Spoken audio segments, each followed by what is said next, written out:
Lord, you in life, to you I bring. May each song the love to sing be to you a lovely song in your time. Oh, en son temps. Oui, en son temps, il rendra toutes choses merveilleuses. En son temps, il fera toutes choses belles.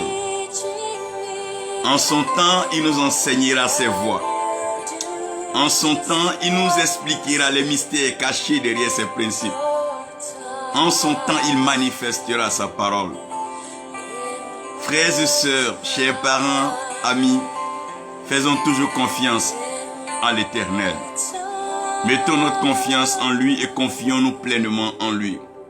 C'est lui, oh notre Dieu, c'est lui notre Seigneur. C'est lui qui a la capacité de changer les choses.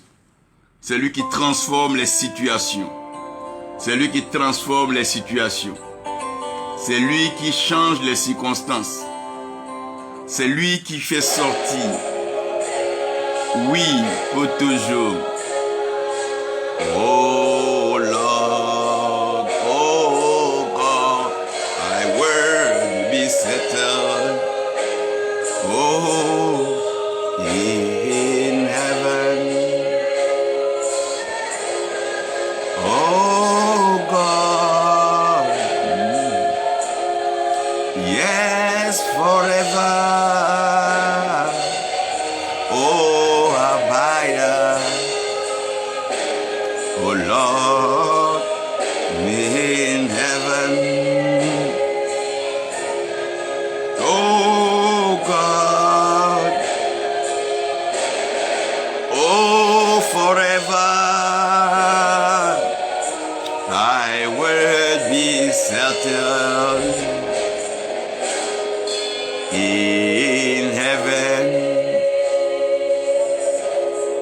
Oh God, your word be settled. Oh God.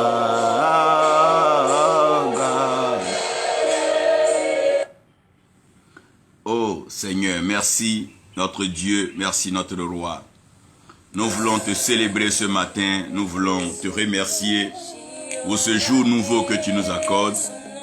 Merci de nous conduire dans la profondeur de ta révélation, l'enseignement pointu, exact, précis de ta parole, afin que nous marchions en ton temps et que nous sachions suivre tes mouvements. C'est toi, l'Éternel, qui livre bataille. C'est toi qui délivre l'opprimé. C'est toi qui délivre les faibles. C'est toi qui délivre les pauvres. C'est toi qui les délivres des mains des oppresseurs, des maîtres, des divinités, des principautés maléfiques. Et c'est toi qui leur donnes la liberté. Merci de libérer les nations. Merci de délivrer les continents. Merci d'influencer ce monde par ta lumière qui éclaire et qui donne connaissance, intelligence, compréhension et sagesse à tous.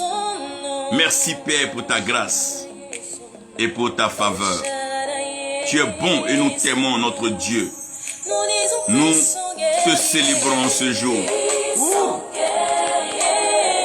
Fort dans les combats, El Shaddai ne peut qu'être son nom. Puissant guerrier, fort dans les combats, El Shaddai est son nom.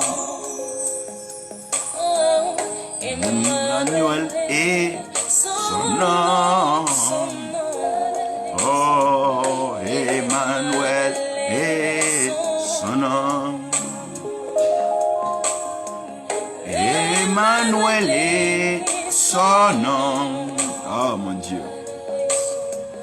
Emmanuel est son nom. Nous disons puissant guerrier.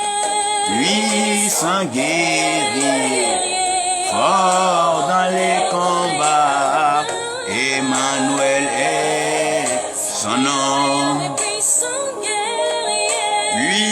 Puissant guerrier. Oh yes, fort dans les combats. Emmanuel est son nom. Il est le guerrier. Puissant guerrier, fort dans les combats. Emmanuel est son nom. Jéhovah. Oh, merci Seigneur de nous révéler le restaurateur des nations, de nous permettre de connaître ce que toi Dieu tu t'es choisi pour restaurer les nations. Comment est-ce que tu as prévu la restauration des nations? Seigneur, nous te confions nos nations. Nous te présentons les ruines de nos nations. Nous te présentons les ruines de nos vies, les ruines de nos familles, les ruines de nos villes. Seigneur, nous te prions. Nous te demandons d'intervenir, d'agir puissamment, avec grâce, avec faveur, avec détermination. Oui, tu es le réparateur des brèches. C'est toi qui réconcilies les vies. C'est toi qui transformes les circonstances. C'est toi qui changes les situations. Oh Seigneur, merci Père, parce que nous savons que tu vas agir dans nos nations. Oui, tu agiras en Côte d'Ivoire. Tu agiras dans le Burkina Faso. Tu agiras dans le Nigeria. Oui, dans le Bénin, le Togo, le Ghana. Au Libéria, tu agiras. Seigneur, voici le Mali, la Guinée, la Sierra Leone, le Sénégal, la Mauritanie, la Gambie. Oui, Seigneur, tu agiras. Au Cap-Vert, Seigneur, tu agiras. Dans le Gabon, dans le Cameroun, oui, Dieu, tu agiras. En Afrique du Sud, au Botswana, en Namibie, oui, Seigneur, tu agiras. En Ouganda, au Burundi, Seigneur, tu agiras. En Éthiopie, au Kenya, au Soudan, oui, Dieu, tu agiras. En Érythrée, oui, Seigneur, nous comptons sur toi pour agir. Dans la Libye, Seigneur, nous savons que tu agis. En Europe, en France, en Espagne, en Italie, oui, Dieu, tu agis. En Angleterre, Seigneur, tu agis. En Suisse, en Suède, toi, Dieu, tu agis. En Amérique latine, oui, tu agis. Dans les États-Unis d'Amérique, tu agis puissamment. Tu es Dieu, tu contrôles toutes choses. Dans le Canada, nous te rendons toute la gloire. En Océanie, en Asie, oui, Seigneur, tu agis. Tu restaures le monde. Tu restaures les nations. Tu restaures les vies. Et tu combles les nations. Nous te faisons confiance, Éternel des armées. Nous te faisons confiance pour notre nation. Nous te faisons confiance pour nos vies. Nous te faisons confiance pour nos familles. Nous te faisons confiance pour ton élévation, ton huile fraîche qui coule sur les nations. Seigneur, nous te faisons entièrement confiance. Nous te confions nos vies. Seigneur, que ta grâce se manifeste. En ce jour où nous intercédons, nous prions pour les nations. Oui, Seigneur, nous voulons les sauveurs. Nous voulons des sauveurs pour nos nations. Nous voulons des libérateurs pour nos nations. Nous voulons des restaurateurs pour nos nations. Oui, Seigneur, des bâtisseurs, des hommes qui peuvent donner un certain éclat à nos nations. Seigneur, ces personnes qui peuvent, avec sagesse, intelligence, connaissance et compréhension, utiliser ton illumination pour bâtir nos nations, pour préserver les vies, pour mettre les gens dans la droite ligne que toi, Dieu, tu as bien voulu. Seigneur, nous savons que tu le feras. Tu le feras. Tu le feras. Seigneur, tu le feras. Parce que tu es Dieu, tu le feras. Oui, Seigneur, tu es Dieu et tu le feras. Oui. Oui. Seigneur, nous avons besoin de ta présence, ton Esprit Saint dans nos nations. Nous avons besoin de ton Esprit, Seigneur. Nous avons besoin de ton Saint-Esprit. Inspire-nous, éclaire-nous, agneau de Dieu. Oui, Seigneur, c'est de toi qu'il est question. Oh, Seigneur, merci. Oh, Saint-Esprit. Oh, Tikangai na yamba. Alléluia. Tikangai mbina. Alléluia. Oh, Roshanda la brake de l'ericondo. Lotampa yada bageshele. Utontombro loko sanda la ripola. Madiruluru shilimbra kanta. Laigodosha. Itanta makolo fulerada. Oh, Sakiloto. Ripranda bakirianda. Quelle grâce, quelle faveur. Quelle bénédiction, quelle fraîcheur, quelle révélation en ce jour. Que le Seigneur donc nous bénisse, que sa grâce repose sur nous. Aujourd'hui, par la grâce de Dieu, nous allons sonder donc les Écritures afin donc de pouvoir savoir ce que Dieu est en train de faire. Et j'aimerais qu'ici nous soyons très attentifs parce que c'est un enseignement qui va donc nous éclairer, nous orienter vers ce que Dieu appelle donc libérateur, vers ce que Dieu donc appelle agent de délivrance. L'amour choisit toujours dans le secret pour révéler au grand jour. Donc Dieu qui est amour, Dieu qui est Père, qui est sage, qui est souverain, choisit toujours dans le secret. Parce que le choix se fait dans le cœur et la proclamation du choix se fait dans la bouche. Donc Dieu choisit dans le cœur et quand Dieu a fini de choisir dans le cœur, Dieu déclare son choix par sa bouche. Donc, déjà dans le cœur de Dieu, Dieu fait son choix. C'est comme une jeune femme, un jeune homme qui fait son choix dans son cœur. Quand il a vu son âme sœur, vice versa, son cœur bat. Donc son cœur bat à une certaine fréquence. Et à partir de cette fréquence-là, cette personne sait que son cœur, son âme est engagée. Mais elle va attendre un jour à une cérémonie officielle ou solennelle pour ouvrir sa bouche et donc déclarer sa flamme. Comprenez ici que il y a le choix et la proclamation, la déclaration du choix. Donc Dieu choisit, mais Dieu ne laisse pas donc, Dieu n'expose pas son choix. Dieu ne dit pas son choix à tout le monde, mais Dieu choisit et après Dieu déclare, Dieu confesse et Dieu manifeste son choix. C'est pour ça qu'il est important aujourd'hui que nous interrogeons sur la destinée de nos nations et l'avenir de nos nations. Qui sauvera cette nation et qui est le choix de Dieu pour cette nation? Qui sauvera cette nation et qui est le choix de Dieu pour cette nation? Cette question donc s'adresse à nous tous, citoyens du monde, habitants de la terre. Nous devons tous nous interroger là où nous sommes, dans nos nations, dans nos villes, dans nos cités, même dans nos familles.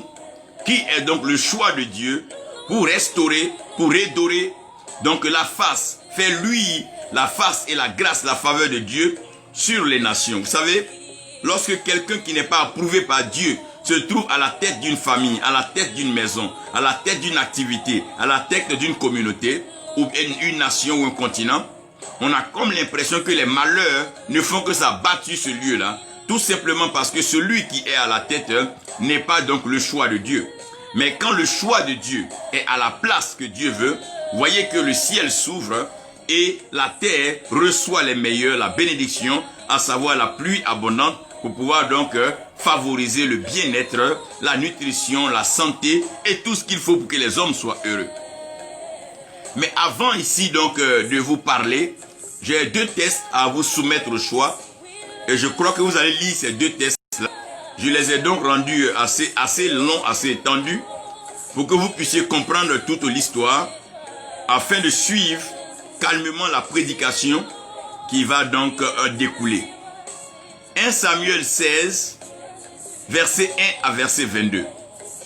Et Ésaïe 6, verset 1 au verset 13. Vous allez voir que dans le livre d'Ésaïe, il est question d'un roi qui est mort. Donc la mort du roi a tout de suite ouvert les yeux du prophète. Donc la mort d'un roi peut ouvrir les yeux d'un prophète. Ésaïe dit l'année où le roi Osia est mort, lui Ésaïe, ses yeux se sont ouverts. Et quand ses yeux se sont ouverts, il a vu l'Éternel Dieu assis sur son trône.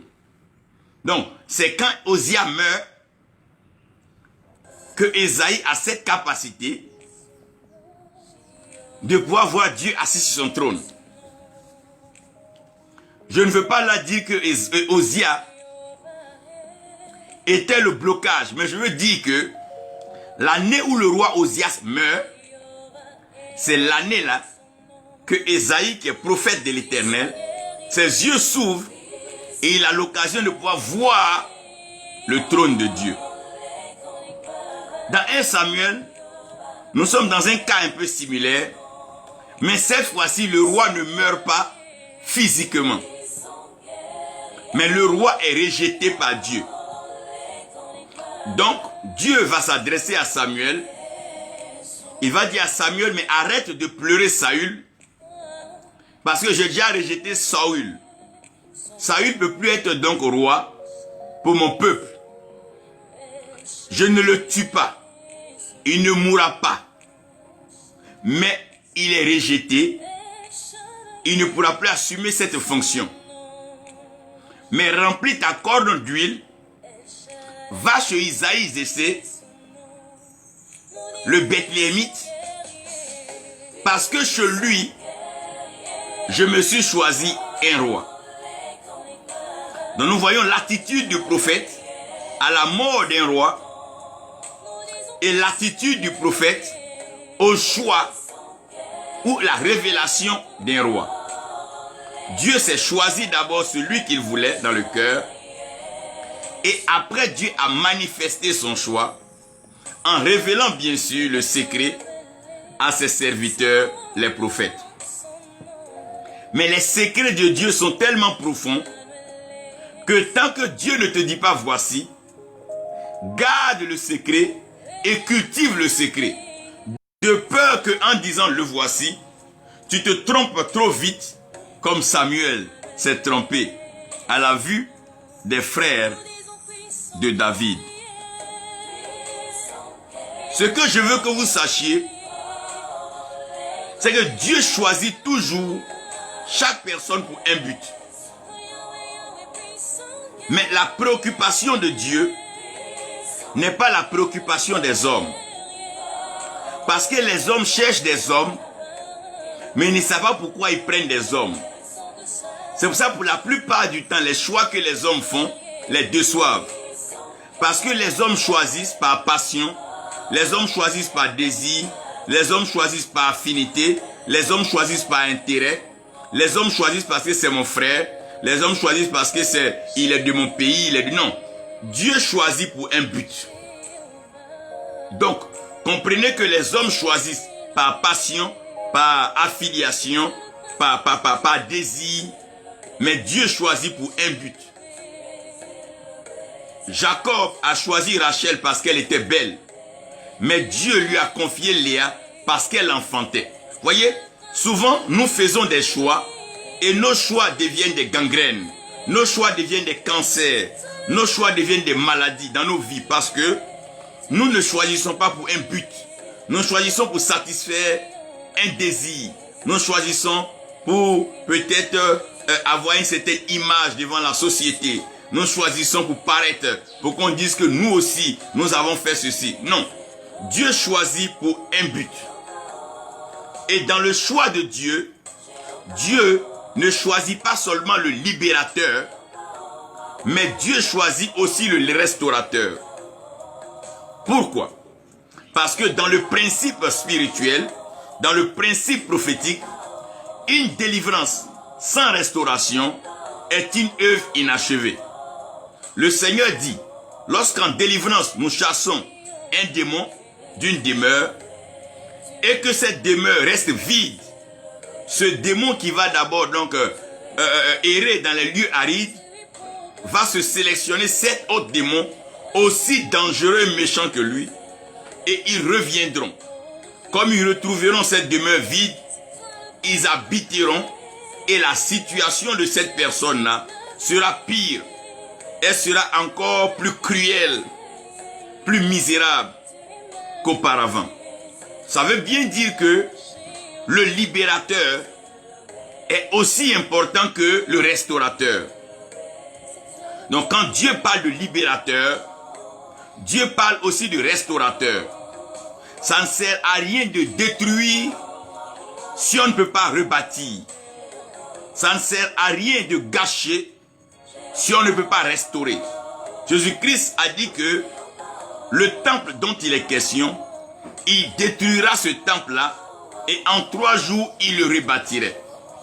Donc, il est en train de parler du temple, bien sûr en parlant de son corps, mais il dit que s'il détruit ce corps-là, en 3 jours, il va le reconstituer, le rebâtir. Parlant de la résurrection, ça veut dire que celui qui détruit, même dans le but de délivrer, dans le but de combattre, dans le but de chasser, sera aussi fautif devant Dieu s'il n'a pas la capacité de pouvoir restaurer et rebâtir. Donc Dieu a besoin de restaurateurs pendant que les hommes cherchent un libérateur. Dieu devait les faire sortir d'Égypte, mais leur montrer le modèle du tabernacle, l'ordre de la redoration et les introduire dans le sacrifice qui est agréable.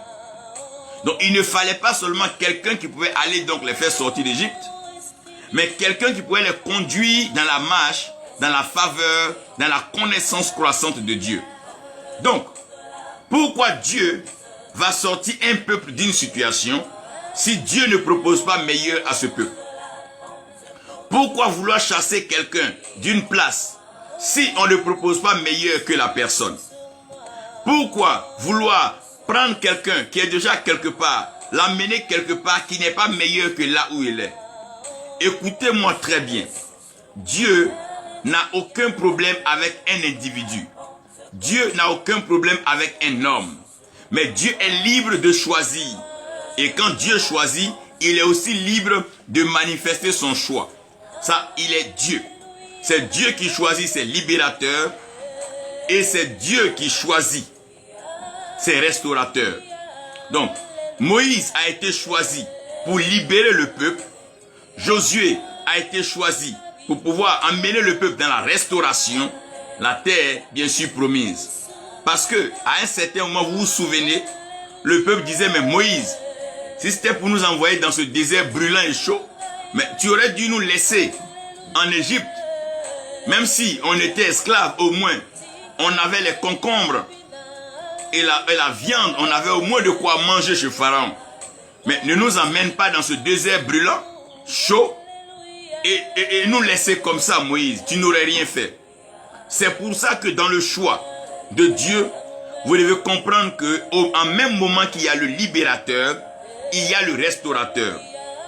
Quand Jésus-Christ est venu sur la terre, il a accompli la mission de libérateur. Il est venu pour sauver ce qui était perdu. Il est venu donc pour sortir les captifs des prisons sataniques. Il est venu nous sortir du vieil homme et nous ramener dans le nouvel homme. Il est venu nous sortir des ténèbres pour nous envoyer à la lumière. Il est venu nous sortir des ruses maléfiques de Satan pour nous amener à la connaissance éclairée de notre Dieu, notre Père, qui est donc le Dieu, le Père des esprits, en qui il n'y a point d'ombre de variation. Lorsque le Seigneur Jésus accomplit cette mission, il ne nous prend pas directement pour nous envoyer au ciel, mais il va falloir une mission de restauration. Il dit alors, il est préférable, il est avantageux pour vous que je m'en aille. Parce que si je vais vers le Père, le Saint-Esprit viendra. C'est l'autre consolateur. Il viendra vous conduire dans toute la vérité. Il va restaurer votre nature, restaurer votre identité spirituelle, parce que vous n'êtes plus né de la volonté des hommes, de la chair et du sang, mais vous êtes né de Dieu. Et comme vous êtes maintenant spirituel, vous avez besoin d'une compagnie spirituelle. Donc le Saint-Esprit viendra sur vous, il sera avec vous, il sera en vous. Et cet esprit-là, il va vous convaincre de péché et de jugement. C'est cet esprit qui va vous conduire dans la marche. C'est cet esprit qui va restaurer vos facultés spirituelles. D'abord, va vous apporter les dons de l'esprit. C'est avec ces dons de l'esprit que vous allez restaurer donc l'œuvre. Le service de Dieu sera ok. Vous aurez les dons de guérison, les dons de foi, les dons d'opérer les miracles, les dons d'interprétation des langues, des dons de proclamation, les dons de prophétie. Donc vous serez en d'autres termes restaurés. Non seulement vous aurez cette restauration, mais ça ne s'arrêtera pas là. Cet esprit-là mettra en votre cœur du fruit. Et ce fruit-là va vous identifier comme enfant de Dieu. C'est la restauration. Donc, il y a l'amour, la joie, la paix. Donc, comprenez que Dieu travaille avec le libérateur et aussi avec le restaurateur. Parce que sans le restaurateur, le travail du libérateur sera incomplet. Quand nous venons vers le Seigneur et que nous servons le Seigneur, nous sommes dans deux familles. Et les deux familles qui servent le Seigneur, il y a la famille donc des libérateurs, donc les gagneurs d'âmes. Ceux-là vont libérer les âmes. Ceux-là qu'on appelle les aigles, les évangélistes, qui vont donc gagner les âmes, qui sont prêts à voler haut, aller chercher les âmes. Et à ceux qu'on appelle les bâtisseurs de la cité.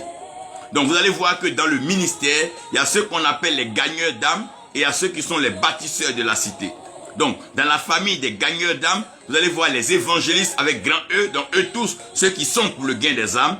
Et les bâtisseurs de la cité, vous allez voir, c'est ceux qui sont donc chargés purement de la pastorale, de paître les brebis, d'encadrer les brebis et conduire les brebis dans le meilleur et l'excellence. Donc, écoutez ici avec moi que il y a ceux qu'on appelle les bâtisseurs de la cité et à ceux qu'on appelle les gagneurs d'âmes. Les mêmes choses. Laissez-moi vous envoyer maintenant à la dimension des nations. Comment Dieu travaille dans les nations et comment Dieu choisit donc les libérateurs et les restaurateurs des nations. Comment Dieu choisit les libérateurs et les restaurateurs des nations. Première chose, regardez. Lorsque Dieu crée l'homme en Genèse et que Dieu bénit l'homme, Dieu accorde une bénédiction spéciale à l'homme. Dieu dit à l'homme d'être fécond, de se multiplier, afin de remplir la terre. Si l'homme remplit la terre, l'homme pourra assujettir la terre afin de la dominer.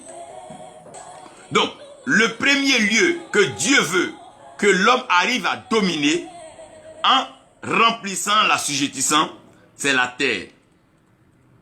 Donc, comprenez que lorsqu'on parle de délivrer, tu ne peux pas délivrer quelqu'un d'une terre si toi-même, tu n'as pas été affranchi de cette terre.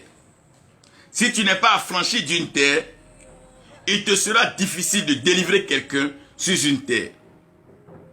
C'est pour ça que vous allez comprendre que lorsque les colons sont venus, ils ont préféré traiter avec les chefs de terre. Parce que quand les chefs de terre te donnent accès à la terre t'est assujettie. Parce que c'est la mission pour celui qui veut posséder la terre d'avoir une alliance, un pacte, un deal avec les chefs de terre. Et lorsque ce pacte est tissé,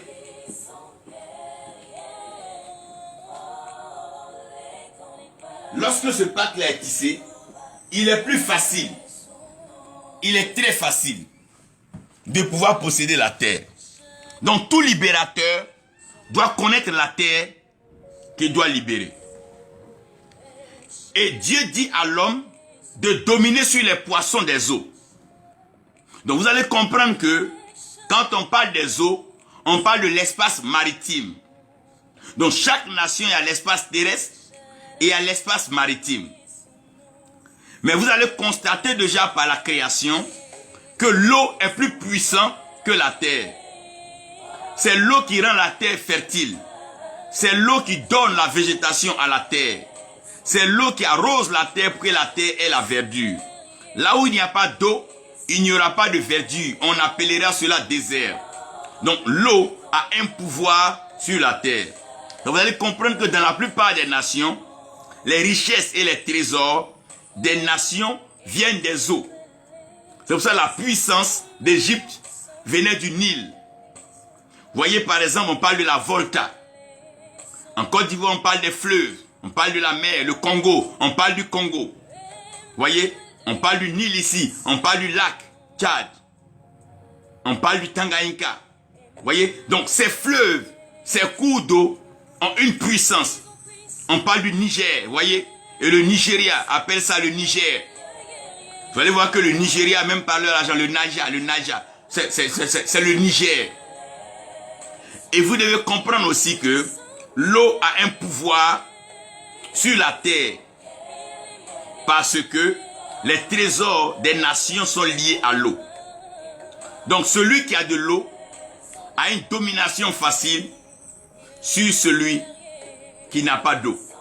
Donc vous voyez, les pays qui sont enclavés, les pays qui n'ont pas de débouché sur la mer, dépendent pour la plupart du temps des pays que les débouchés sur la mer, quand il s'agira des grandes transactions et donc la marine marchande et autres et autres.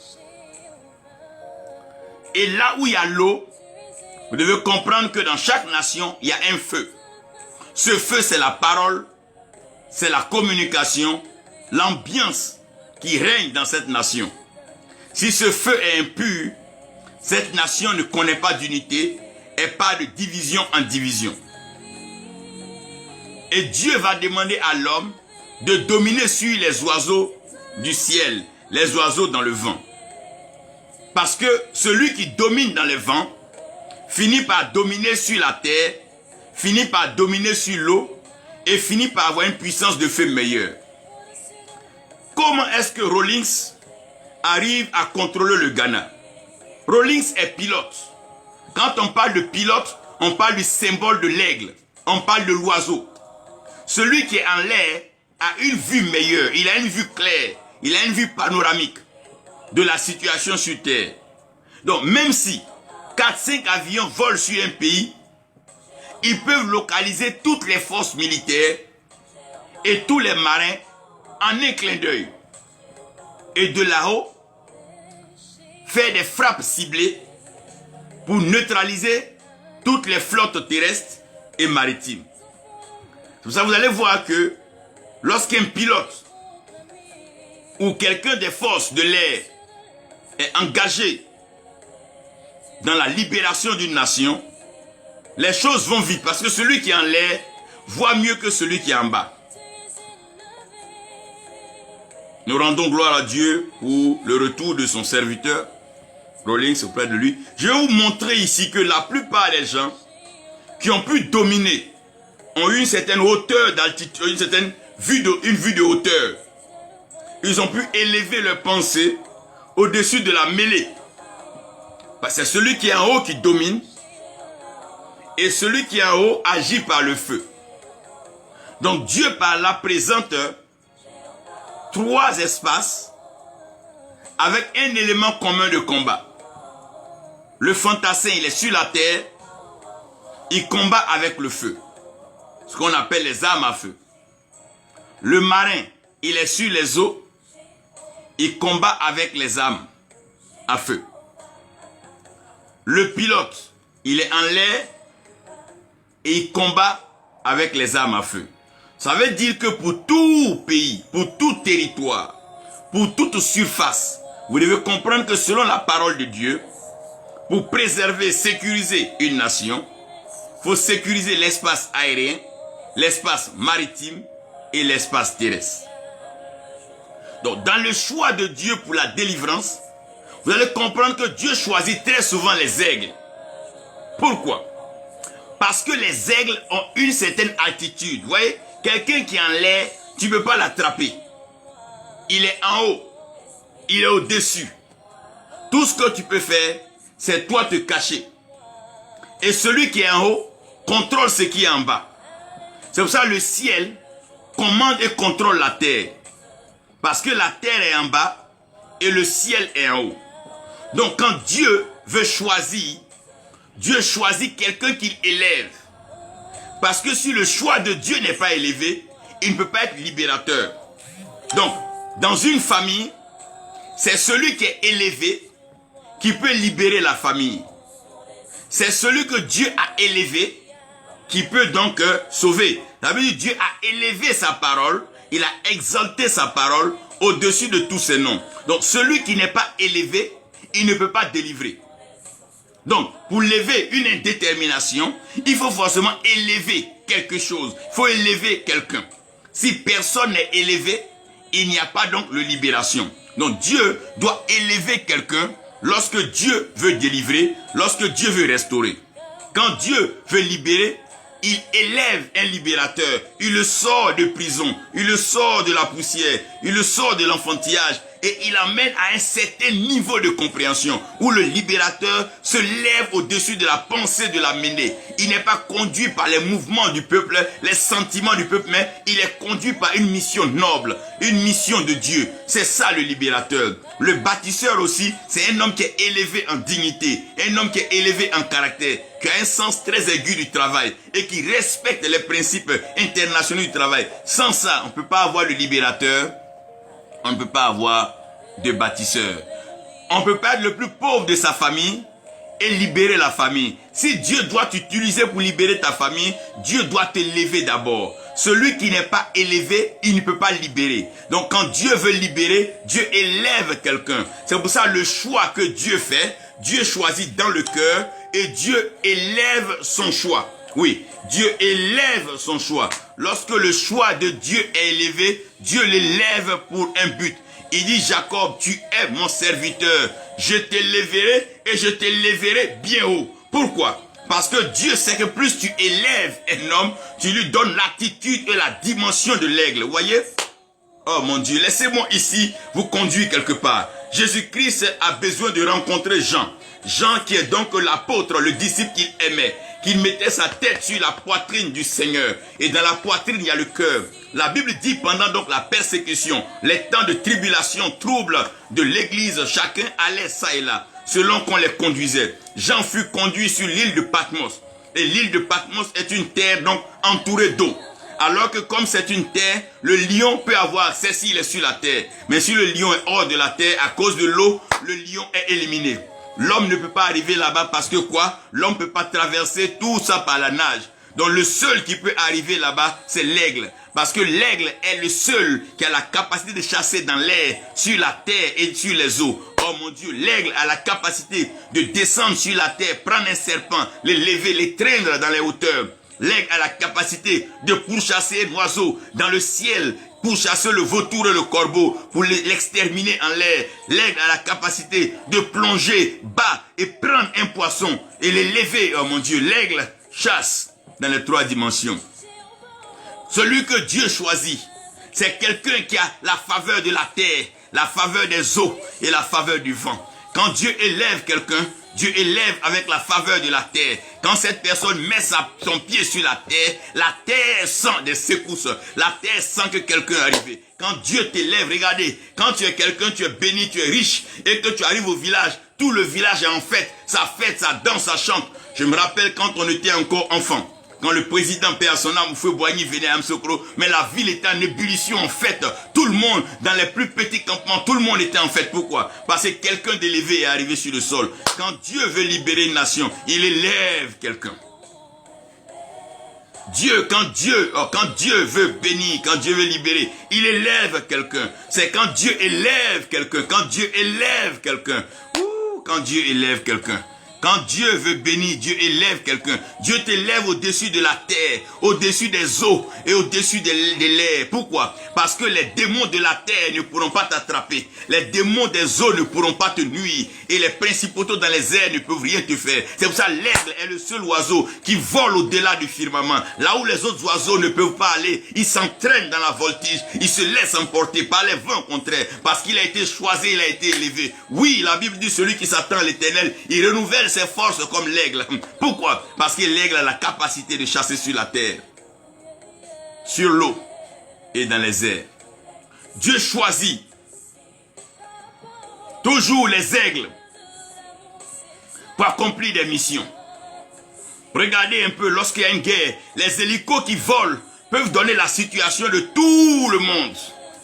Celui qui n'est pas élevé ne peut pas libérer. Celui qui n'est pas élevé ne peut pas restaurer. C'est pas possible. On ne peut pas rester en bas et puis prétendre libérer, restaurer. Non, non, non. C'est pas une vue de bas, c'est une vue d'en haut. La délivrance vient de l'Éternel. Paul dit tout don parfait vient du ciel, vient d'en haut.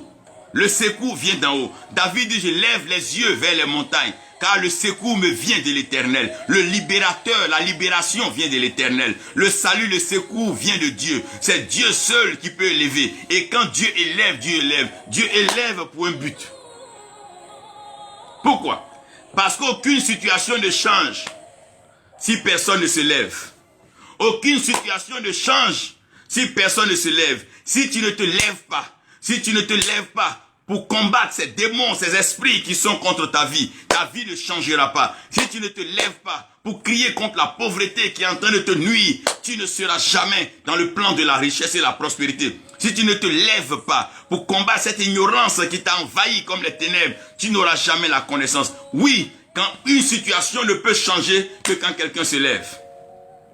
Lorsque quelqu'un se lève dans sa famille, quelqu'un se lève dans sa maison, quelqu'un se lève dans sa nation, quelqu'un se lève sur le continent. Quand un homme se lève, une situation change. Quand une femme se lève, une situation change. Quand quelqu'un se lève, oh ouais, une situation change. David s'est levé, il ne pouvait pas accepter ce désordre que Goliath s'émet tous les jours en injuriant ça et là le Dieu d'Israël. Il s'est levé, la situation a changé. Moïse ne pouvait pas regarder Pharaon malmener le peuple tous les jours comme il veut. Moïse s'est levé, la situation a changé. Jéthro a compris, il a dit Moïse organise le groupe et le groupe a été organisé. Les 70 choisis ont aidé le peuple à connaître davantage Dieu. Chaque fois qu'il y a un problème, Jephthé s'est levé, la situation a changé. Oui, Samson s'est levé, la situation a changé.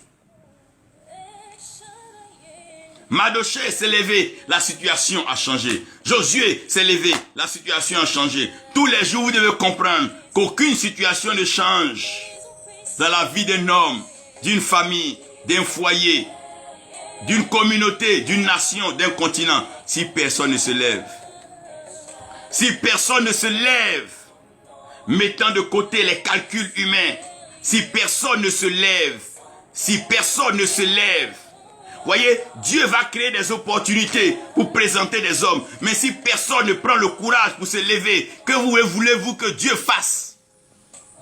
Dieu n'a pas dit à David, va tuer Goliath, mais Dieu a élevé David. David a vu que quand tu es élevé, tu ne peux pas accepter certaines situations que tout le monde peut accepter. Quand tu es élevé, quand tu es allé à l'école, tu es instruit, tu ne peux pas accepter certaines ignorances dans ton village, dans ton campement, parce que tu connais mieux que ça. Quand tu as le goût du développement, tu as été en Europe, en Occident, quand tu viens, tu ne construis pas une maison comme un maçon de village le fait, mais tu le fais avec classe. Tu mets les salles de réception, les salles de dîner et tout, parce que tu as vu meilleur. Quand tu connais bien, quand tu as vu la liberté, tu ne peux plus accepter de rester dans l'esclavage, dans la captivité. Non, non, non. Quand tu as vu meilleur, tu ne peux pas te contenter de l'à peu près. Quand tu as vu du bon, quand tu as touché du solide, quand tu as embrassé du costaud, ah non, non, il y a des choses que tu ne peux pas accepter de grâce. Épargnez-moi certaines choses. Oui, quand Dieu t'élève, c'est pour que tu aies une meilleure vue, que tu aies une vue panoramique, une vue claire. Quand Noé était dans l'arche, de là-haut, Noé voyait, oh mon Dieu, Noé était sur la montagne Ararat, sur le mont Ararat. Moïse a cultivé, ah mon Dieu.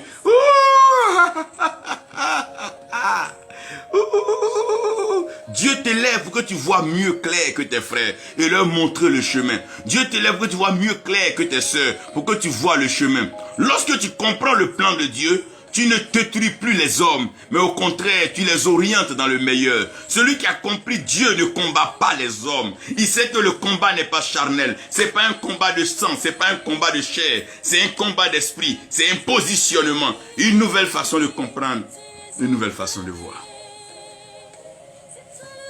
Personne ne peut rester en bas et changer une situation. C'est pas possible. On ne peut pas être le dernier de la classe et emmener la classe à étudier ou emmener la classe à changer sa façon de travailler. Non, il faut être le premier de la classe pour emmener la classe à avancer. C'est toujours la tête qui tire la locomotive. Ce n'est pas la locomotive qui tire la tête. Il faut quelqu'un que Dieu élève. Quand Dieu élève quelqu'un, mon Dieu. Quand Dieu élève quelqu'un, c'est que Dieu l'a déjà présenté. Quand Dieu te choisit, il te choisit de la poussière, il te choisit dans le secret, il te choisit dans la bassesse. Mais quand Dieu te présente, alors frère, là j'arrive maintenant à ce point important. Dieu assume ses choix. Frère, Dieu assume ses choix. Et celui qui est choisi par Dieu doit assumer. Quand Dieu t'a choisi, Dieu il assume. Quels que soient tes défauts, Dieu assume. Il dit Jacob, je l'ai aimé. Dieu n'a jamais eu honte de dire Jacob, il a aimé. Il n'a jamais eu honte de dire que David est l'homme selon son cœur. Malgré tout ce que nous savons de David, Dieu dit David est l'homme selon son cœur. Quand Dieu te choisit, Dieu assume. Quand Dieu dit c'est toi l'homme de la situation, Dieu assume. Malgré tes défauts, tout ce qu'on sait de toi. Quand Dieu t'a choisi, Dieu il assume. Quand Dieu te choisit, Dieu assume. Les gens raconteront ton passé. On dira ce que tu as fait hier, avant-hier, le jour avant-hier. Mais quand Dieu te choisit, Dieu t'assume. Pourquoi? Parce qu'il te choisit en Christ et il te fait passer par le sang de Jésus-Christ. Et tu es lavé, justifié par le sang. Pourquoi? Parce que Dieu te connaissait avant les hommes. Avant que tu ne fusses créé, Dieu t'avait déjà connu, repéré dans le ventre de ta mère. Non seulement il t'avait connu, mais il t'avait prédestiné. Prédestiné pourquoi? Pour que dire que avant la fin, avant le commencement, il connaissait la fin. Donc de quoi as-tu peur? Qu'est-ce qui te fait douter? Si Dieu t'a choisi, qui peut te rabaisser? Si c'est Dieu qui te choisit, qui peut te neutraliser? Si c'est Dieu qui assume, qui peut te détruire? Qui peut condamner les élus de Dieu? Qui peut saisir celui que Dieu a présenté? Quand Dieu te choisit, tu es choisi. Saül a tout fait, mais David n'est pas mort. Pharaon a tout fait, mais Moïse n'est pas mort. Quand Dieu te choisit, Dieu assume. Oh mon Dieu, il te protège. Il pourvoit pour toi. Et il produit en toi le meilleur. Quand Dieu te choisit, il pourvoit, il te protège et il produit en toi le meilleur. Quand Dieu te choisit, Dieu assume. Quand Dieu dit c'est toi, Dieu assume. Lorsque Dieu dit c'est toi, Dieu assume.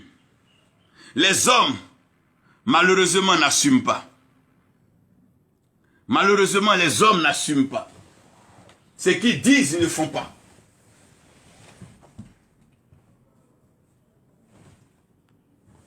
Les hommes n'assument pas leur choix. Mais ce que Dieu prend, Dieu assume. Lorsque tu dis que tu es un libérateur et que tu es prêt à proclamer des messages de libération, lorsqu'il y a le danger, on ne fuit pas. Non, un libérateur doit pouvoir ne pas impliquer le peuple, mais s'asseoir devant qui de droit et expliquer les biens fondés. C'est ça la mission d'un libérateur. Moïse n'a pas provoqué de rébellion, Moïse n'a pas provoqué de soulèvement, il est parti comme Dieu lui a dit, s'adresser à qui de droit. Dieu m'a envoyé pour rendre cette nation meilleure que toi. Comment est-ce que je peux rendre meilleur que toi? Assieds-toi, me voici. J'expose ce pourquoi. Moïse dit, Dieu m'a envoyé sauver, tirer son peuple pour les faire sortir, pour aller l'adorer. Est-ce que Pharaon, tu peux leur donner une adoration meilleure que celle de Dieu? Non. Donc laisse le peuple partir. C'est une question de plan dans plan, projet dans projet, stratégie contre stratégie. C'est une question de vision, c'est une question d'orientation, c'est une question de compréhension. Le tout n'est pas la bataille, le tout n'est pas la confrontation des muscles, mais c'est une question d'esprit, c'est une question de change, c'est une question de positionnement. Quand quelqu'un est arrivé à convaincre son peuple qu'il est un bâtisseur, prouve au peuple que tu es un meilleur bâtisseur que lui. Quand quelqu'un a pu montrer à son peuple qu'il est un bon leader, montre à ton peuple que tu es un meilleur leader que lui. Allez-y sur les terrains. Regardez, quand Moïse parlait, Pharaon parlait. Quand Pharaon parlait, Moïse parlait. Ils ont eu des confrontations de miracles et tout et tout. À un certain moment, Pharaon s'est rendu compte que Dieu était d'un côté. Frère, quand Dieu est d'un côté, à un certain moment, ça va s'incliner. La balance a l'air équilibrée au départ. Ou bien au départ, c'est l'ennemi qui pèse. Mais au fil du temps qu'on avance, il y a un équilibre. Après, Dieu a fait pencher de ton côté parce que quand Dieu est avec toi, il est plus que le monde entier contre toi. Lorsque Dieu te choisit, Dieu assume. Quand Dieu te choisit, Dieu pèse dans ta balance. Dieu pèse dans tes idées, Dieu pèse dans tes projets. Dieu rend l'atmosphère favorable pour toi. À cause de toi, Dieu fait tomber des pluies particulières pour arroser la terre. À cause de toi, l'océan, oh mon Dieu, transmet des vagues de bonheur. À cause de toi, la terre respire. Le ciel est favorable. Quand Dieu choisit, Dieu assume. Quand Dieu choisit Élie, Dieu assume. Quand Élie appelle le feu, Dieu assume. Quand Dieu choisit Moïse, Dieu assume. Quand Dieu choisit Noé, Dieu assume. Les autres meurent, mais Noé ne meurt pas. Quand Dieu choisit, Dieu assume. Et celui qui est choisi par Dieu doit assumer.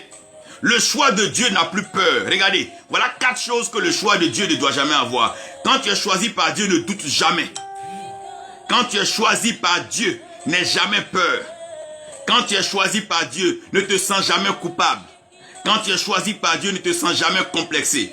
Tu peux ne même pas avoir de l'argent, Mais si Dieu t'a élevé, l'élévation vaut plus que l'or et l'argent. L'élévation vaut plus que les acclamations des hommes. L'élévation vaut plus qu'une armée avec quelqu'un. Regarde, quand Dieu t'a élevé, mon Dieu, il dit quelque chose à Moïse que je veux dire. Il dit à Moïse, je te fais Dieu pour Pharaon. Quand Dieu te choisit, mon Dieu, il te fait Dieu pour la situation. Il te fait Dieu pour les hommes. Il te fait Dieu pour les circonstances. Quand Dieu te choisit, il te fait Dieu.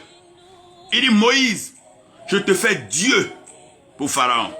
Donc quand Moïse parle, Pharaon sait qu'un homme est en train de lui parler. Il entend la voix, il dit, ça là, c'est garçon qui me parle. Mais quand on n'est pas le choix de Dieu, on fait comme le spaghetti. On est dur dans le sachet, on crie. Mais dès qu'on nous met un peu dans l'eau chaude, on devient comme truc. Non. Ne provoquez pas ce que vous ne pouvez pas assumer. Ne faites pas ce que vous ne pouvez pas assumer. N'engagez pas les gens dans des destructions inutiles. Si Dieu ne vous a pas envoyé de grâce, asseyez-vous et attendez. Dieu n'est pas pressé. Dieu connaît le temps de la libération et Dieu connaît le temps de la restauration. Dieu doit se choisir un libérateur et un restaurateur. Dieu doit trouver que ce qui se fait ne lui plaît pas et il fera mieux. Ce n'est pas à vous de parler à Dieu. Dieu a dit à Moïse, j'ai entendu les pleurs de mon peuple. Ce n'est pas Moïse qui a entendu l'aller rapporter à Dieu. C'est Dieu qui a entendu. Pourquoi? Voulez-vous faire le travail de Dieu à la place de Dieu? Êtes-vous devenu Dieu? Pourquoi voulez-vous dévancer Dieu dans son action? Si c'est Dieu, laissez Dieu faire. Si vous trouvez que c'est Dieu, mais laissez Dieu faire. Dieu est mieux placé pour agir. Parce que Dieu assume ses choix. Quand Dieu te prend, Dieu assume. Quand David partait contre Goliath, il a dit, il va contre Goliath au nom de Dieu. Ça veut dire, lui, David, là, ce qui va lui arriver ne l'importe pas. Mais c'est dans tous les cas, c'est que la gloire va revenir à Dieu. Mais, ça ne sert à rien d'être des milliers de leaders, crier ça et là, embabouiner les peuples. Mais quand on les met devant des situations sereines, chacun est paniqué, chacun tremble. Non. Quand on est libérateur, on doit assumer. Quand on est libérateur, on doit avoir la caution du ciel. Quand on est libérateur, on doit se lever quand la situation n'est pas comme on veut. Et on doit pouvoir le dire haut et fort avec des mots simples, des mots assez clairs, que voici ce que l'Éternel veut faire. Quand on est libérateur, on doit parler. Quand Dieu te présente, il faut savoir saisir l'opportunité. Quand Dieu te présente, il faut savoir saisir l'opportunité. Dieu n'a pas dit à David, va tuer Goliath. Mais c'est une opportunité qui s'est présentée. David dit, mais tiens, j'ai Dieu avec moi. J'ai le ciel avec moi. J'ai le vent avec moi. J'ai la terre avec moi. J'ai l'eau avec moi. Mais j'ai le feu avec moi. Qu'est-ce que Goliath va faire? Je vais vous expliquer comment David va. D'abord, avant d'aller contre Goliath, il va prendre une pierre. La pierre, c'est la terre. Il va prendre la pierre dans l'eau. Donc, il y a les deux éléments réunis déjà. Il y a la pierre et il y a l'eau.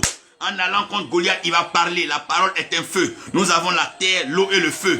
Et quand David va s'engager, c'est dans le vent que la pierre va partir. Nous avons là la terre, l'eau, le feu et le vent. Les 4 éléments sont réunis. Et quand Dieu approuve quelqu'un, Dieu fait agir les 4 éléments en sa faveur. La terre, l'eau, le vent et le feu. Voici Goliath qui tombe par terre. Frère, quand tu n'es pas le choix de Dieu, ne distrais pas le peuple. Non, ne fatigue pas le peuple. Quand Dieu t'a pas appelé pour bâtir, laisse celui qui est en train de faire. Si Dieu t'a appelé, prouve-le. Si tu peux faire mieux, dis-le. J'ai dit, Seigneur, je ne veux jamais aller faire le travail de quelqu'un si ce n'est l'aider à mieux faire. À moins que tu me dises qu'il ne peut plus le faire, sinon tant qu'il peut le faire, laisse-le faire. Dieu appelle les gens pour un but. On n'enlève pas un homme parce qu'on ne l'aime pas. On n'enlève pas un homme parce qu'on n'est pas content de lui. Non. Qu'est-ce qu'on fait de mieux? Qu'est-ce qui pousse? Sinon, si c'est pour enlever et ne rien voir, mais si c'est pour enlever pour ne pas bâtir, ça ne sert à rien. Si c'est pour libérer, pour encore rendre les gens plus esclaves qu'avant, ça ne sert à rien. Quand Dieu te présente, il faut savoir saisir l'opportunité. Quand Dieu te choisit, il Faut pas te vendre pour de l'argent. Faut pas te vendre pour les acclamations. Faut pas te vendre pour les approbations des hommes. Quand Dieu te choisit, faut pas te vendre pour ces choses. Qui nous sauvera de cette situation?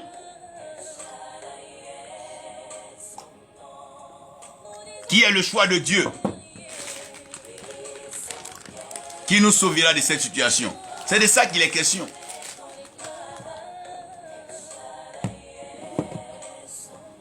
Ça parle dans les salons. Mais qui parlera? Quand Dieu te choisit, que Dieu te présente, saisis l'opportunité. Saisis l'opportunité.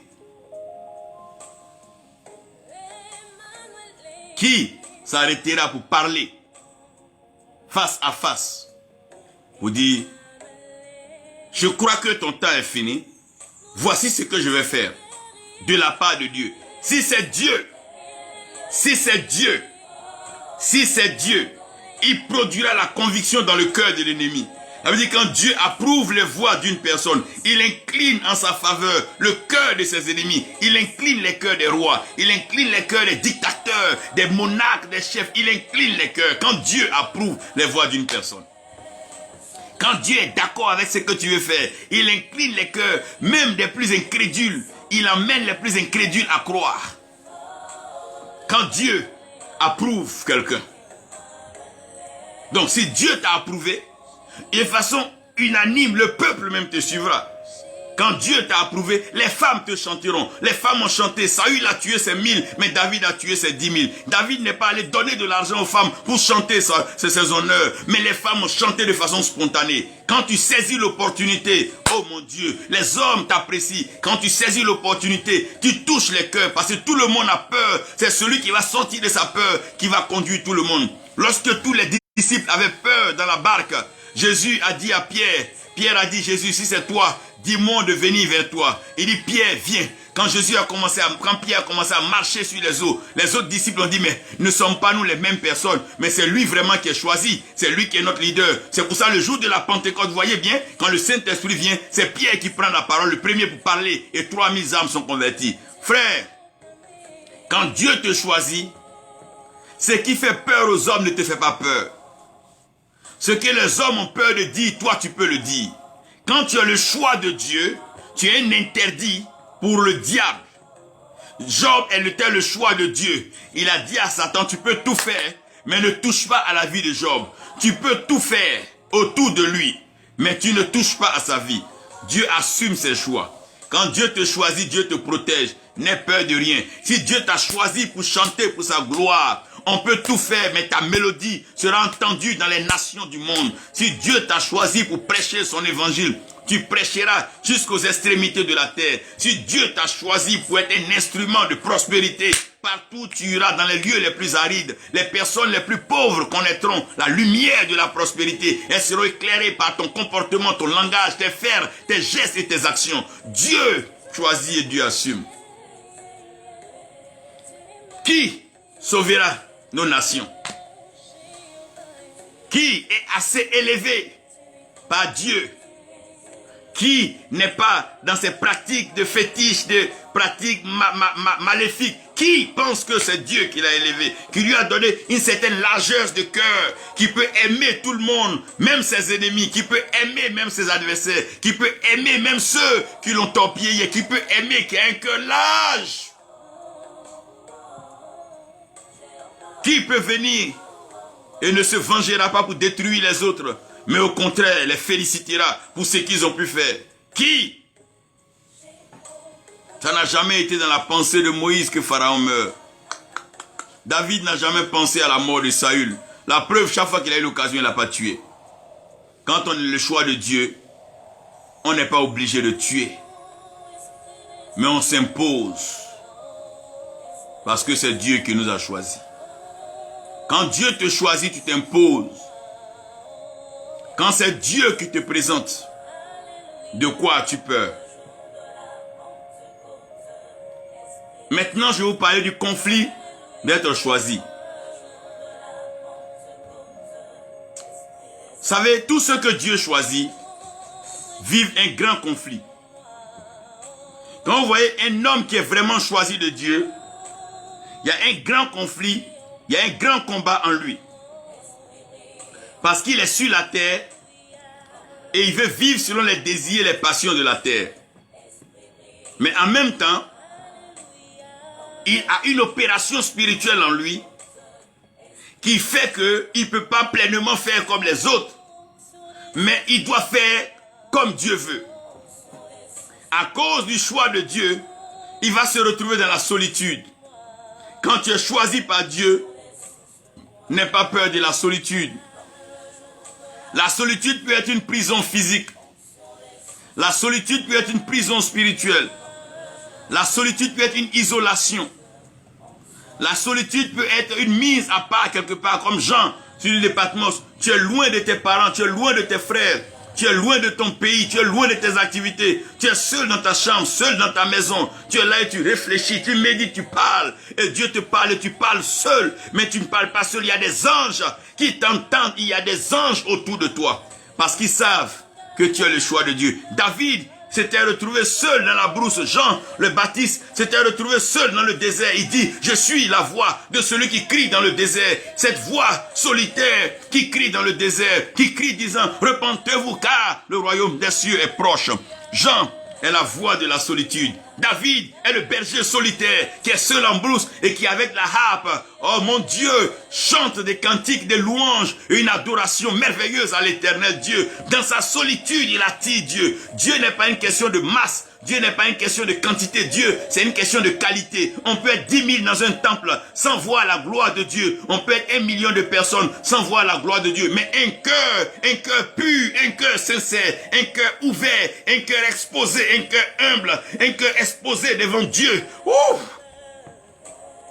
Un cœur plein d'amour, un cœur plein de bonté, un cœur plein de vie, un cœur plein de bonnes pensées pour la gloire de Dieu. Ce cœur-là fait descendre, fait tressaillir Dieu. David regarde depuis là et sa louange touche Dieu. Dieu dit aux anges, regardez celui-ci, il est l'homme selon mon cœur. Il me chante des cantiques, il me joue des hymnes et la harpe. Regardez comment il m'apaise, il change mon attitude au ciel. Il me donne l'envie de descendre vers lui. Je ne peux pas me contenir, je suis avec lui. Je le prendrai, je le ferai roi pour Israël, parce qu'il sait me chanter, il sait me toucher, il sait comment m'appeler.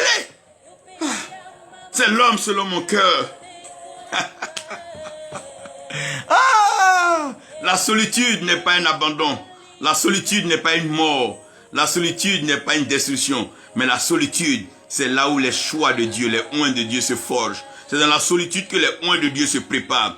C'est dans la solitude qui puise le meilleur. C'est dans la solitude qui prépare, oh, la grâce. Parce que l'onction n'aime pas le bruit. L'onction n'aime pas l'agitation. L'onction n'aime pas la foule. L'onction aime le calme et la paix. C'est là que l'huile coule à flot et en abondance. Toujours quand tu es choisi par Dieu, le deuxième conflit du choix, quand tu es choisi, tu es toujours incompris. Pendant que tu leur parles de l'Est et ils te montrent l'Ouest. Pendant que toi tu leur montres Dieu et ils te présentent des fétiches, des arrangements. Non. Pendant que toi tu leur parles du ciel et ils te parlent de nuages. Non, c'est pas ça. Pendant que tu leur parles de gloire, de lumière et ils te montrent le soleil et la lune, les étoiles. Non. Pendant que toi tu leur parles du suprême et ils te parlent des hommes. De quoi vous parlez? Une incompréhension. Moïse dit à Pharaon, Dieu, mais Pharaon dit, mais c'est moi qui suis le Dieu de la double demeure. Il dit, non, Pharaon, avant que toi tu le sois, il y a Dieu. Donc, il est en train de faire comprendre à Pharaon que c'est vrai que tu es fort, mais il y a plus fort que toi. C'est vrai que tu es riche, mais il y a plus riche que toi. C'est vrai que tu es puissant, mais il y a plus puissant que toi. C'est vrai que tu es beau, mais il y a plus beau que toi. C'est vrai que tu es roi, mais il y a un roi au-dessus de tous les rois. Pharaon, que veux-tu pas comprendre? Quand tu es choisi par Dieu, ton langage n'est pas compris. Les gens ne te comprennent pas bien. Quand tu parles, on ne te comprend pas bien. Parce que tout le monde est déjà sous la terreur, la peur. Et tout le monde est déjà quelque part en train de penser à sa mort. Non, Dieu ne nous a pas envoyés sur la terre pour nous apprendre à mourir. Il nous a amenés sur la terre pour que nous vivions, que nous ayons la vie et la vie en abondance. Il nous a créés avec le libre arbitre, la liberté de choisir, la liberté de parler, la liberté de dire ce que nous croyons être de lui. Et nous le disons avec toute simplicité et toute pureté de cœur pour celui qui veut entendre, comprendre et bien sûr suivre cela comme étant modèle et enseignement. L'incompréhension. Tu es incompris par tes propres frères, incompris par tes propres sœurs, incompris par ton entourage. Personne ne te comprend. Mais on fait comment dans ça? Personne ne te comprend. Tu parles, ils ne te comprennent pas. Tu leur parles, ils ne comprennent pas. C'est pas de ta faute. Dieu t'a tellement élevé qu'il y a des choses que tu dis, ils ne comprennent pas. Quand Moïse parle d'Abraham, mais Aaron dit c'est quoi ça? Quand il leur parle un peu de Tira, mais c'est quoi ça? Quand il leur parle de Mathusalem, mais c'est qui ça? Mais quand il leur parle d'Adam, mais c'est qui ça? Nous on ne connaît pas tout ça, mais c'est ça. Quand tu es élevé, tu as un vocabulaire. Quand tu es élevé, tu as une certaine connaissance, tu as un bagage spirituel en toi. Quand tu le présentes, on te demande mais de quoi tu parles? Après l'incompréhension, tu vas faire face à l'opposition. Tout ce que Dieu choisit, Dieu leur fait passer le test de l'opposition. Et tu dois être opposé à des adversaires, opposé à des ennemis, opposé à des gens qui vont chercher à remettre en cause ce que Dieu t'a dit. N'oublie pas que ce que Dieu te dit dans le secret, c'est pour que tu l'appliques sans toutefois douter dans la présence des gens. Si Dieu t'a dit qu'il t'aime dans le secret, il dira qu'il t'aime dans la foule. Si Dieu t'a dit qu'il t'aime pendant que tu étais seul, il te dira qu'il t'aime dans l'adversité. Il ne t'abandonnera jamais. Paul dit, qui peut nous séparer de l'amour de Dieu placé en Jésus-Christ, notre Seigneur et notre Sauveur? Ce n'est ni la persécution, ce n'est ni l'opposition, ce ne sont ni les principautés, ce n'est ni la mort. Il dit, ce n'est ni les hauteurs, ni les profondeurs, ce n'est ni les démons et les principautés. Parce que rien ne peut nous séparer de l'amour de Dieu placé en Jésus-Christ, notre Seigneur. L'opposition. Toute opposition est une opportunité. Parce que le langage de l'onction, c'est le défi. Plus il y a le défi, l'onction parle mieux. Quand les hommes s'opposent à ce que Dieu veut, c'est là que Dieu se manifeste. Quand les hommes veulent barrer le passage de l'eau, c'est là que l'eau casse tout sur son passage. Quand les hommes veulent éteindre le feu avec leurs mains, c'est là qu'ils sont calcinés. Quand l'homme veut s'agiter contre la terre tremble sous ses pieds. Quand l'homme veut jouer avec le vent, les vents portent, les vents transportent. On ne peut pas jouer avec les éléments que Dieu envoie pour contrôler la création. Non! Qui peut s'opposer à Dieu? Qui peut tenir devant l'Éternel des armées, le tout-puissant guerrier? Qui? Paul dit, si Dieu est pour nous, qui donc sera contre nous? L'opposition. Et la quatrième chose, la confrontation de la mort. Vous savez, le diable sait que tout le monde a peur de la mort. Donc les vrais trésors de la vie, il les cache dans la mort. La Bible dit le grain de blé qui tombe dans le sol. Si ce grain de blé-là ne meurt pas, il ne poussera pas.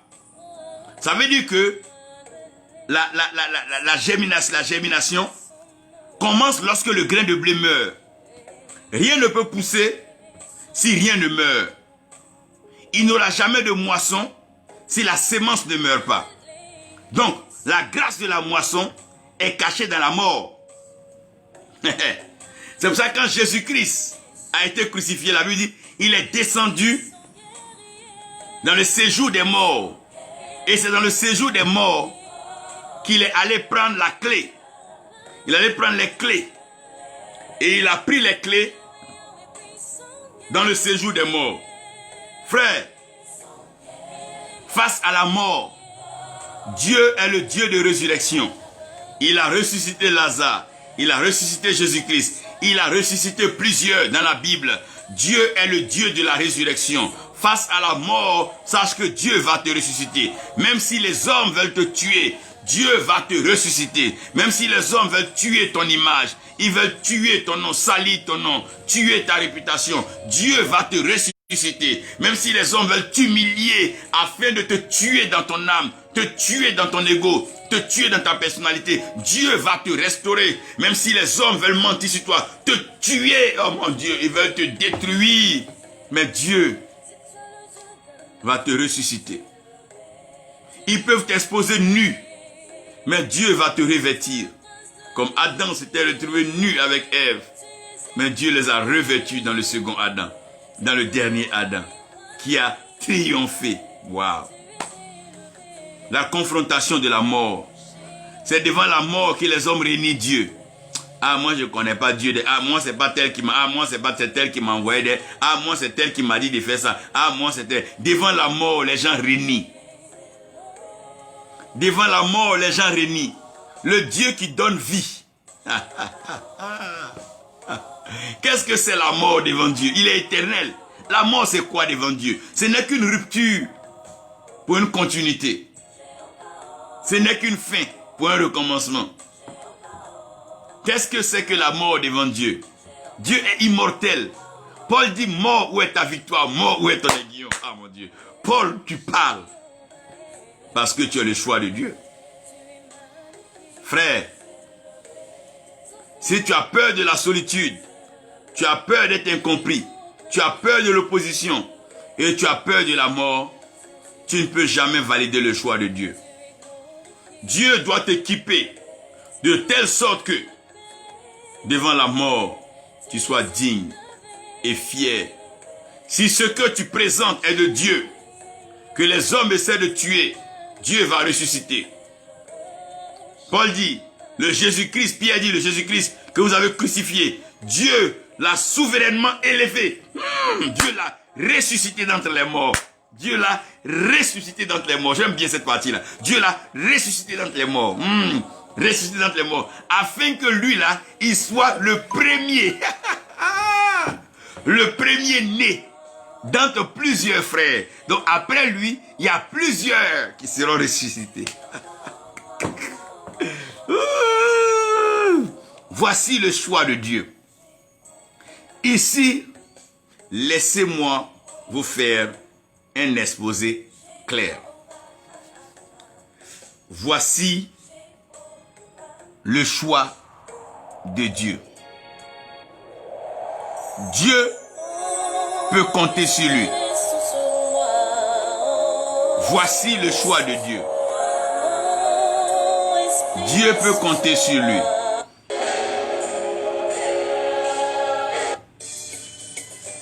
Dieu peut compter sur lui. Voici le choix de Dieu.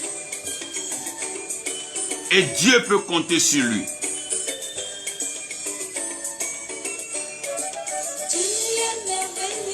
Le seul sauveur des nations, c'est le Amen. Voici le choix de Dieu. Et Dieu peut compter sur lui.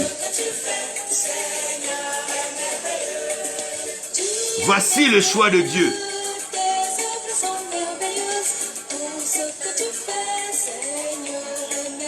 Et le Seigneur peut compter sur lui. Voici le choix de Dieu.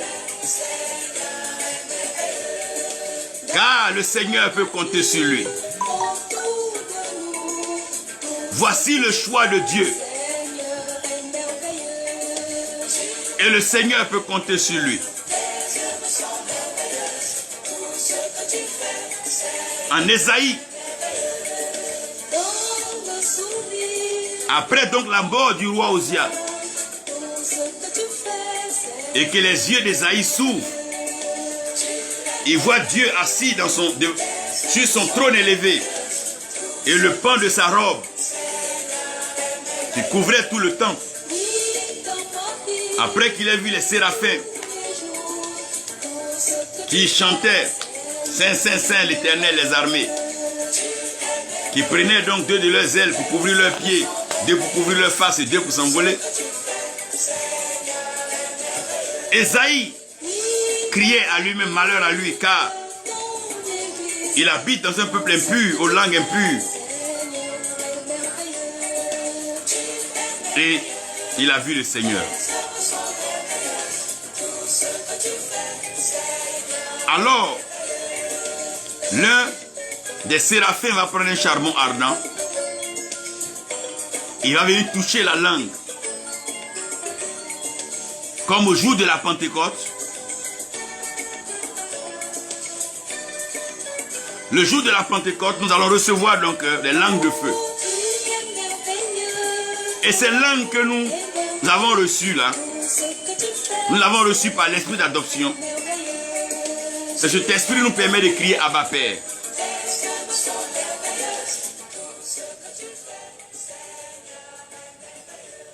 Avec cette langue-là, le même Pierre qui avait renié Jésus quelques jours auparavant, il dit que ce Jésus-là, que vous avez crucifié, c'est ce Jésus-là qui lui a envoyé son esprit. Waouh! Le même Pierre, voici ce qu'il dit. Maintenant, ce Jésus en question, on lit dans Corinthiens, son nom c'est le Amen. Le seul sauveur des nations c'est le Amen. Parce qu'aucune nation ne peut être sauvée sans le Amen. Parce que le A dans le Amen est la personne de Abraham. Abraham, c'est à lui que Dieu a confié la terre. Donc toute la terre se reconnaît en Abraham. Et partout les fils d'Abraham vont, ils possèdent les terres.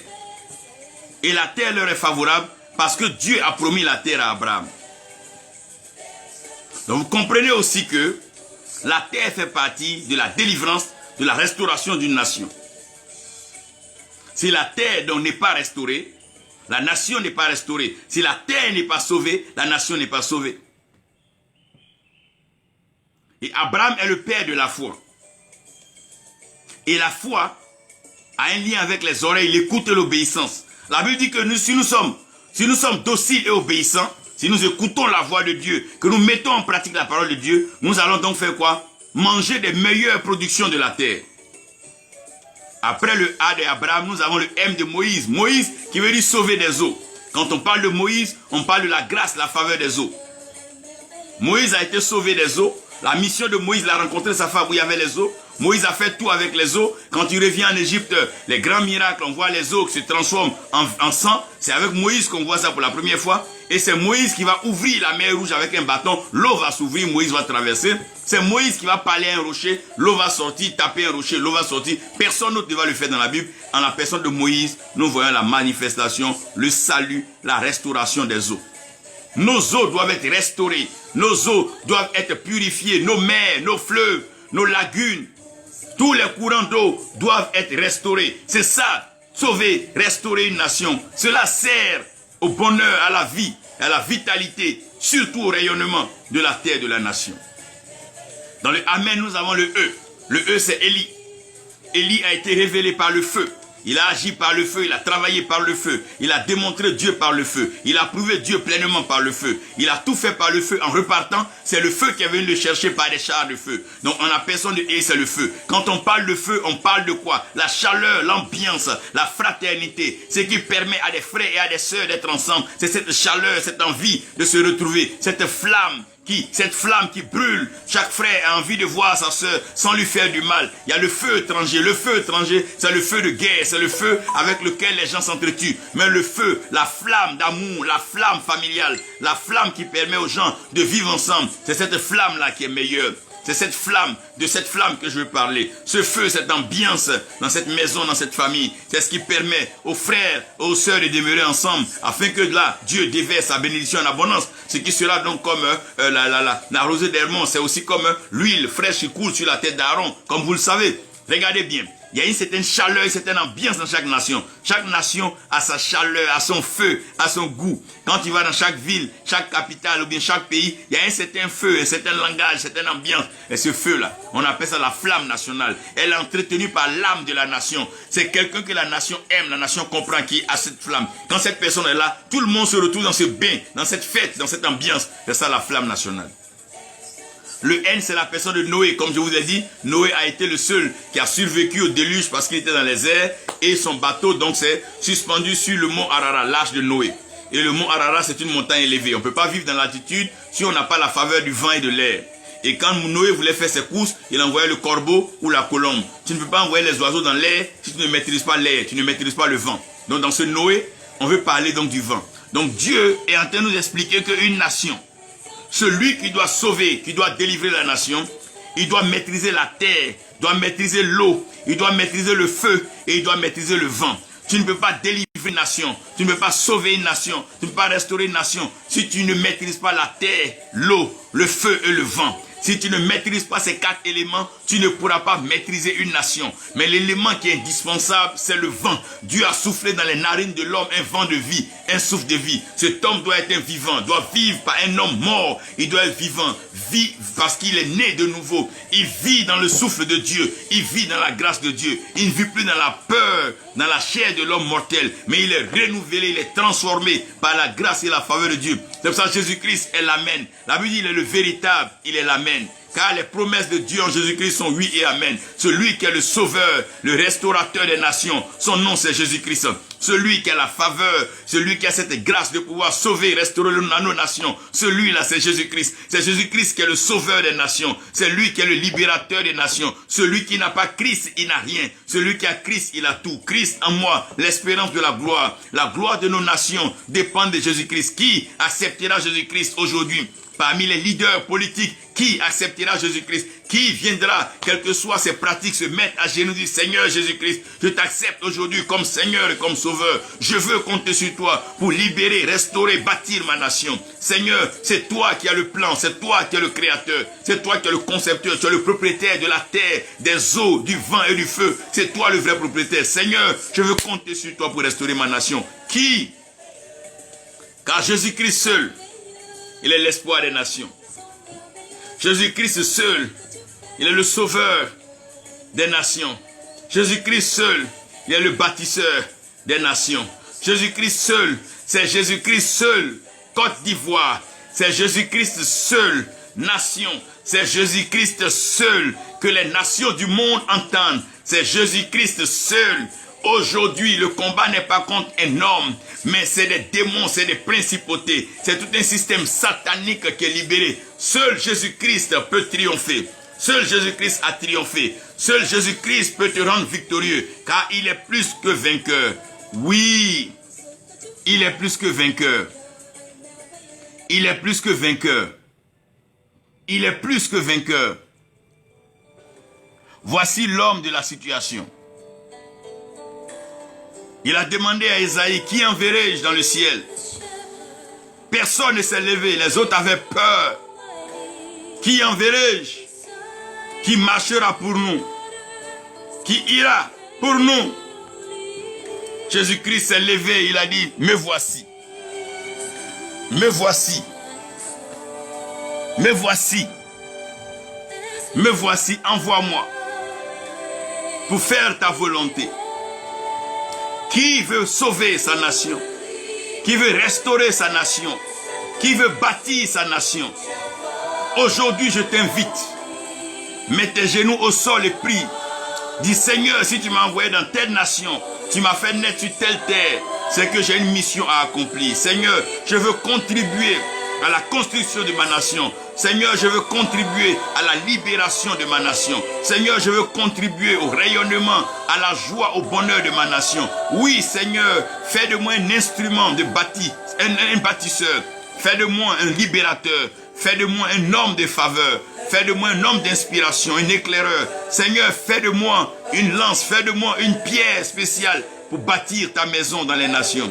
Oui, Seigneur, nous voulons bâtir notre nation. Nous ne voulons plus entendre parler de guerre. Nous ne voulons plus entendre parler de ruine. Nous ne voulons plus entendre parler de confrontation, d'opposition. Nous ne voulons plus entendre parler de toutes ces choses. Des morts cruelles, des atrocités, Seigneur. C'est passé derrière nous. Nous voulons construire, nous voulons bâtir. Nous voulons restaurer notre nation. Pas pour nous, mais nous avons après nous nos enfants, nos petits-enfants et nos petits-petits-enfants. Quel héritage, quel témoignage. Qu'est-ce que nous donnerons à la génération après nous? Qu'est-ce que nous donnerons à la génération après nous? Avec tout ce que nous avons reçu, toute cette grâce, cette faveur, que donnerons-nous à la génération après nous? Alors, j'attends. Qui est le choix de Dieu? Qui est prêt à marcher avec Dieu pour aider sa nation, pour soutenir sa nation? Prier pour sa nation, intercéder pour sa nation, prier pour les leaders, Priez pour ceux qui sont en prison. Priez pour ceux qui sont dehors. Priez pour ceux qui sont malades. Priez pour ceux qui ont charge et responsabilités. Priez pour que tout aille bien pour la gloire de Dieu. Priez pour que la volonté de Dieu se fasse sur tout. Priez pour que Dieu même mette les hommes qu'il a choisis aux places qu'il a choisies. C'est Dieu qui élève les hommes. Et c'est Dieu qui produit le changement. Que la paix du Seigneur repose sur vous. Que sa grâce repose sur vous. Nous allons prier pour la Côte d'Ivoire. Parce que nous savons que Dieu s'est choisi lui-même les libérateurs. Dieu s'est choisi lui-même les bâtisseurs. Dieu s'est choisi lui-même des grâces. Très bientôt, la Côte d'Ivoire va surprendre le monde entier. Très bientôt, la grâce, la faveur de Dieu va remplir la nation. Très bientôt, la Côte d'Ivoire sera inondée de la puissance, de la faveur, de la grâce de Dieu. Cette nation va connaître un témoignage nouveau. On ne parlera plus d'hommes tailladés à machette. On ne parlera plus d'hommes blessés ça et là. On ne parlera plus de virus. On ne parlera plus de microbes. On ne parlera plus de milices. On parlera d'un peuple uni, un peuple homogène, un peuple digne, un peuple béni. On parlera d'une nation fortement arrosée, dont la terre produit et les eaux sont favorables pour révéler les richesses et les trésors, le pétrole, l'or, le bauxite, le diamant, le manganèse et l'uranium, toutes ces pierres précieuses. Nous parlons d'une nation dans laquelle l'ambiance sera conviviale, les frères et les sœurs se retrouveront et ensemble ils célébreront et chanteront. Ils chanteront des hymnes et des cantiques pour la grâce et la faveur de Dieu qui est intervenu. Le vent soufflera de l'est à l'ouest, oui, du nord au sud. Un vent paisible, un vent de grâce, un vent d'unité, un vent de rassemblement, un vent de rencontre soufflera. Car le Seigneur est Dieu. Jésus-Christ intervient et il agira en faveur de la Côte d'Ivoire. Tu ne seras pas décimé, nation. Tu ne seras pas défiguré. Tu ne seras pas balafré, nation. Non, non, non, non, non. Tu garderas ta beauté, tu garderas ta fraîcheur, tu garderas ta place. Le Seigneur t'a choisi parmi plusieurs nations. Le Seigneur te fera briller au-dessus des nations. Le Seigneur t'élèvera. Et nous prions que la même chose se manifeste dans nos nations, sœurs, nations, frères autour de nous. Seigneur, nous déclarons ta même faveur qui se déploie sur la Côte d'Ivoire, dans les autres nations. Seigneur, nous prions pour ta paix en Côte d'Ivoire. Nous prions pour ta délivrance. Nous savons que c'est toi qui agis sans toutefois détruire tout un monde. Tu sais quand enlever X, tu sais quand mettre Y. Tu sais quand faire partie X, tu sais quand faire venir Y. Oui, Seigneur, c'est toi qui le fais. C'est toi qui es si bon, c'est toi qui es si glorieux. Nous comptons sur toi. Nous ne comptons pas sur un homme. Nous ne comptons pas sur un quelconque mouvement d'homme. Nous ne comptons pas sur une activité d'homme. Mais nous comptons sur toi. C'est toi qui amènes les hommes. Depuis le ciel, tes anges agissent. Toi, tu es puissant. Nous comptons sur toi pour agir. C'est toi qui sais ce qu'il faut changer. C'est toi qui sais ce qu'il faut pour construire, pour libérer, délivrer la nation. Nous te confions toutes ces choses, Seigneur. Nous voulons compter sur toi. Fais-le, Seigneur. Fais-le, Seigneur.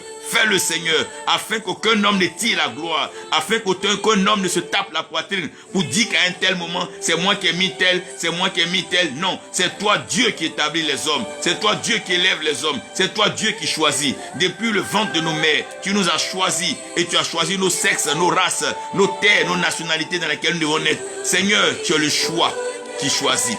Parce que nous n'avons pas choisi les premiers. Toi, tu nous as choisi les premiers. Nous ne t'avons pas aimé le premier. Tu nous as aimé le premier. Seigneur, voici l'homme que tu as choisi pour ta nation. Seigneur, tu l'as choisi. Oui, tu l'as choisi. Tu l'as choisi. C'est vrai que tu ne mentionnes pas son nom. C'est vrai que tu ne mentionnes pas son nom. Mais tu l'as choisi. Tu l'as choisi. Car une étoile qui n'est pas ordinaire brille dans le ciel. Une étoile brille dans le ciel. Oh! Une étoile brille dans le ciel.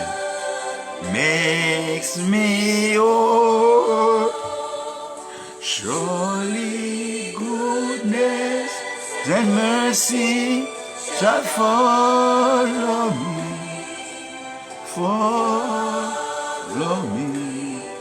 all the days of my life. Surely goodness and mercy shall follow me.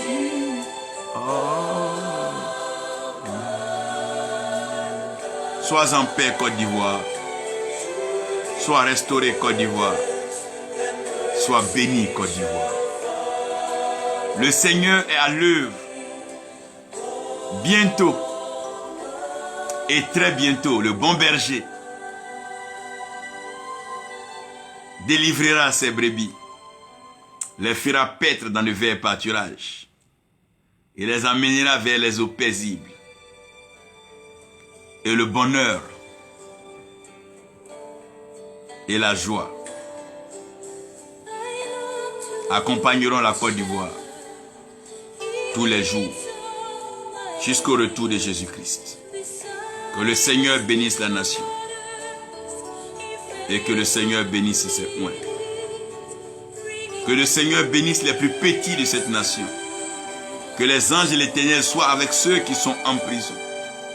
Que les anges de l'Éternel soient dans les hôpitaux autour de ceux qui sont blessés. Que les anges de l'Éternel réconfortent ceux qui ont été blessés dans leur âme, dans leurs âmes. Seigneur, traite chacun dans ta grâce. Parce que tu réserves un temps glorieux, une saison nouvelle et merveilleuse pour notre nation. Nous comptons sur toi parce que c'est toi qui es notre Dieu. Nous n'avons pas d'autre espoir à part toi. Nous n'avons pas d'autre source de délivrance si ce n'est que toi. Nous ne comptons sur rien d'autre, sur personne d'autre si ce n'est que toi. Fais-le, Seigneur, pour la seule gloire de ton nom. Au nom de Jésus-Christ. Amen.